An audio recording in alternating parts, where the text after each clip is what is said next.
सावन पुत्रदा एकादशी व्रत कथा जो आज हम आपको सुनाने जा रहे हैं। श्री युधिष्ठिर कहने लगे कि हे भगवान, सावन शुक्ल एकादशी का क्या नाम है? व्रत करने की विधि तथा इसका महत्व कृपा करके कहिए। मधुसूदन कहने लगे कि इस एकादशी का नाम पुत्रदा है। अब आप शांतिपूर्वक इसकी कथा सुनिए। इसके सुनने मात्र से ही वायपेयी यज्ञ का फल मिलता है। द्वापर युग के आरंभ में महिष्मति नाम की एक नगरी थी, जिसमें महिजित नाम का राजा राज्य करता था।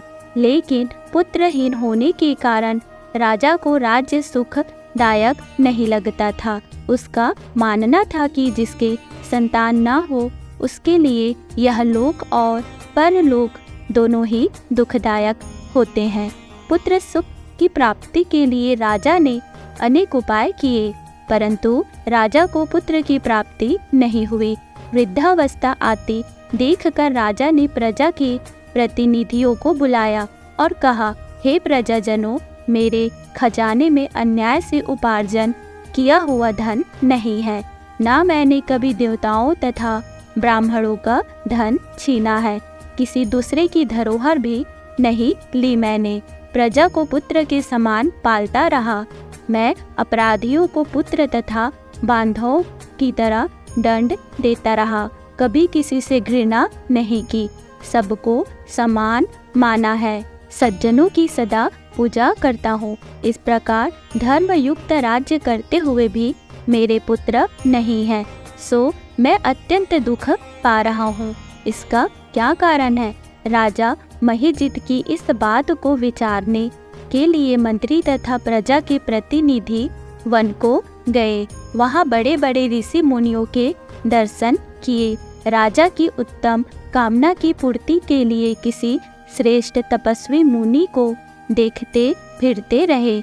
एक आश्रम में उन्होंने एक अत्यंत वयोवृद्ध, धर्म के ज्ञाता, बड़े तपस्वी, परमात्मा में मन लगाए हुए निराहार, जितेंद्रिय, जितात्मा, जित क्रोध, सनातन धर्म के गुण तत्वों को जानने वाले समस्त शास्त्रों के ज्ञाता महात्मा लोमस मुनि को देखा, जिनका कल्प के व्यतीत होने पर एक रोम गिरता था। सबने जाकर ऋषि को प्रणाम किया। उन लोगों को देखकर मुनि ने पूछा कि आप लोग किस कारण से आए हैं? निसंदेह मैं आप लोगों का हित करूंगा। मेरा जन्म केवल दूसरों के उपकार के लिए हुआ है, इसमें संदेह मत करो। लोमस ऋषि के ऐसे वचन सुनकर सब लोग बोले, हे महर्षि, आप हमारी बात जानने में ब्रह्मा से भी अधिक समर्थ हैं। अतः आप हमारे इस संदेह को दूर कीजिए। महिष्मति पुरी का धर्मात्मा राजा महिजित प्रजा का पुत्र के समान पालन करता है, फिर भी वह पुत्रहीन होने के कारण दुखी है। उन लोगों ने आगे कहा कि हम लोग उसकी प्रजा हैं, अतः उसके दुख से हम भी दुखी हैं। आपके दर्शन से हमें पूर्ण विश्वास है कि हमारा यह संकट अवश्य दूर हो जाएगा, क्योंकि महान पुरुषों के दर्शन मात्र से अनेक कष्ट दूर हो जाते हैं। अब आप कृपा करके राजा के पुत्र होने का उपाय बतलाएं। यह वार्ता सुनकर ऋषि ने थोड़ी देर के लिए नेत्र बंद किए और राजा के पूर्व जन्म का वृतांत जानकर कहने लगे कि यह राजा पूर्व जन्म में एक निर्धन वैश्य था। निर्धन होने के कारण इसने कई बुरे कर्म किए। यह एक गांव से दूसरे गांव व्यापार करने जाया करता था। एक समय ज्येष्ठ मास के शुक्ल पक्ष की द्वादशी के दिन मध्याह्न के समय जबकि वह 2 दिन से भूखा प्यासा था, एक जलाशय पर जल पीने गया। उसी स्थान पर एक तत्काल की ब्याही हुई प्यासी गौ जल पी रही थी। राजा ने उस प्यासी गाय को जल पीते हुए हटा दिया और स्वयं जल पीने लगा। इसीलिए राजा को यह दुख सहना पड़ा। एकादशी के दिन भूखा रहने से वह राजा हुआ और प्यासी गौ को जल पीते हुए हटाने के कारण पुत्र वियोग का दुख सहना पड़ रहा है।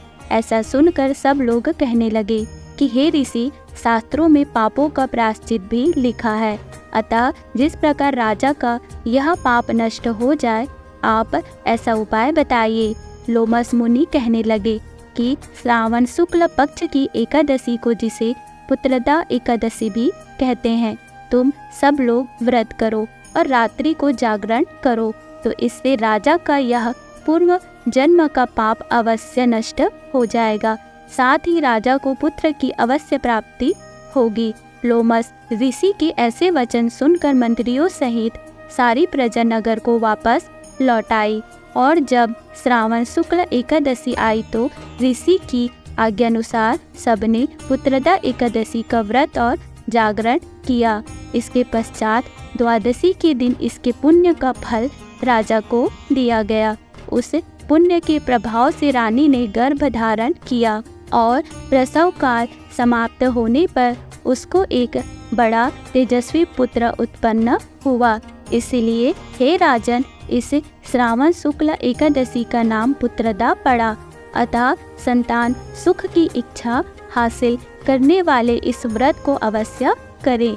इसके महत्व को सुनने से मनुष्य सभी पापों से मुक्त हो जाते हैं और इस लोक में संतान सुख भोग कर परलोक में स्वर्ग को प्राप्त करते हैं। तो दोस्तों, ये कहानी आपको कैसी लगी हमें कमेंट करके ज़रूर बताइएगा।